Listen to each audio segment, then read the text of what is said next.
আম্মু, আমি কাল অফিসের একটা কাজে 5 দিনের জন্য ঢাকার বাইরে যাব। তোমাকে বুয়া সব খাবার খাইয়ে দেবে, কেমন? আচ্ছা আম্মু। বুয়া, আমি কাল যাচ্ছি তাহলে। তুমি রত্নার দিকে খেয়াল রেখো।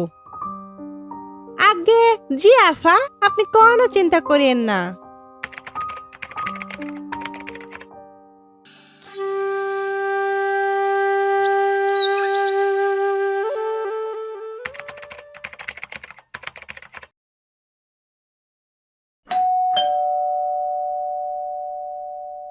আম্মু দেখো, তোমার জন্য নতুন খেলনা নিয়ে এসেছি। তোমার পছন্দ হয়নি?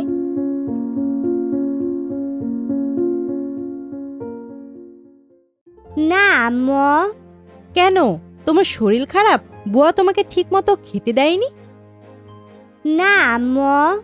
তাহলে তোমার কি হয়েছে? আম্মু, আমি খুশি হতে পারছি না।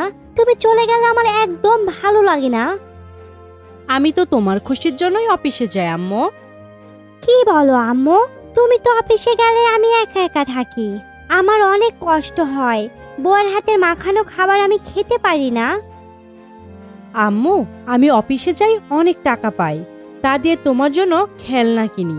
তোমার পছন্দের BMW গাড়ি কিনবো, অনেক বড় ফ্ল্যাট কিনবো। কিন্তু আম্মু, এই অনেক বড় ফ্ল্যাট, BMW গাড়িতে তো আমি সুখী হব না। তুমি আমার সাথে থাকলে আমি সুখী।